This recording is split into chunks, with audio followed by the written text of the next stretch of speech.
Hello बच्चों, let's read the question. So the question says, assertion, colloidal particles show Brownian motion. Reason, Brownian motion arises because of the impact of the molecules of the dispersion medium with the colloidal particles. Option A, both assertion and reason are true and reason is a correct explanation of the assertion. Option B, both assertion and reason are true but reason is not a correct explanation of the assertion.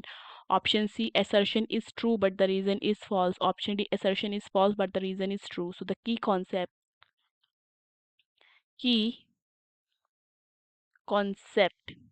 is the colloidal chemistry.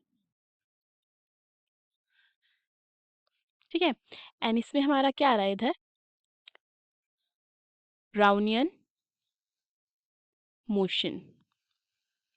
ठीक है, सो पहले तो Brownian motion क्या होता है. Brownian motion क्या होता है हमारा, the zigzag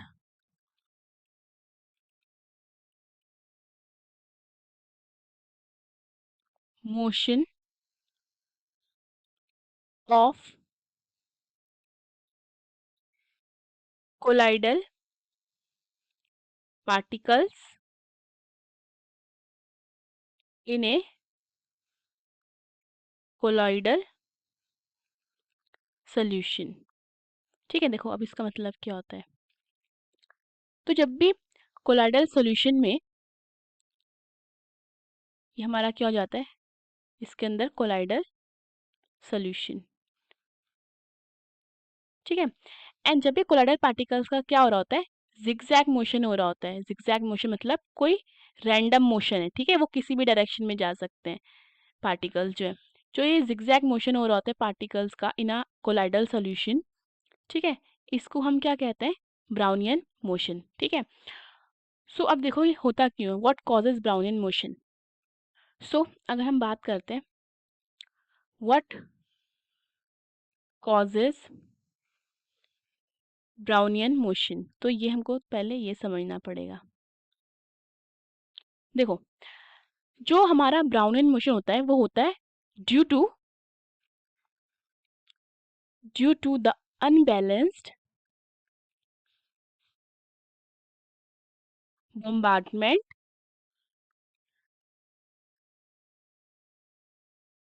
of the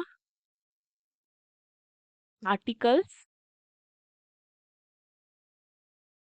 or we can say suspended particles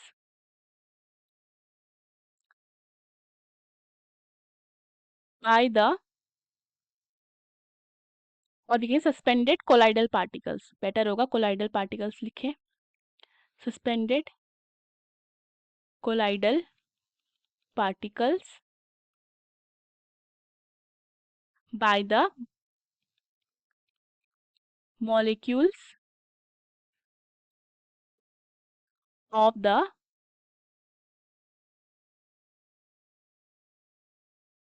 dispersion medium. ठीक है, तो देखो उसको हम अब थोड़ा सा समझते हैं होता क्या है. हमारे पास कोलाइडल सॉल्यूशन है. ठीक है, कोलाइडल सॉल्यूशन किससे मिलके बनता है, dispersed phase and dispersion medium. Dispersed phase वो होता है जो लेस क्वांटिटी में लेस अमाउंट में प्रेजेंट होता है. डिस्पर्जन मीडियम वो होता है जो ज्यादा क्वांटिटी में प्रेजेंट होता है. इतना क्लियर है. अब देखो, अगर हम कोलाइडल पार्टिकल्स के बारे में बात करते हैं तो दे हैव लार्जर साइज. ठीक है, इसके पार्टिकल्स का साइज क्या होगा, ज्यादा होगा as compare to the size of the dispersion medium. ठीक है, ओके, सोल्यूशन है हमारे पास. तो डिस्पर्जन मीडियम के पार्टिकल्स का और वी कैन से मॉलिक्यूल्स का क्या होगा, साइज छोटा होगा as compare to the size of the colloidal particles. ठीक है, तो जब कंटिन्यूसली बॉम्बार्डमेंट हो जाता है मॉलिक्यूल्स ऑफ डिस्पर्जन मीडियम का ऑन ऑल साइड्स, तो इसकी वजह से कुछ इम्पैक्ट क्रिएट हो जाता है. और वो जो इम्पैक्ट होता है is not equal in every direction. तो इसकी वजह से हमें क्या देखने को मिलता है, एक जिगजैग मोशन देखने को मिलता है. ठीक है, जिगजैग मोशन और मूवमेंट कह सकते हैं. सो हम ये कह सकते हैं कि जो कोलाइडल पार्टिकल्स होते हैं वो क्या है, ब्राउनियन मोशन शो करते हैं. ठीक है, इतना क्लियर है.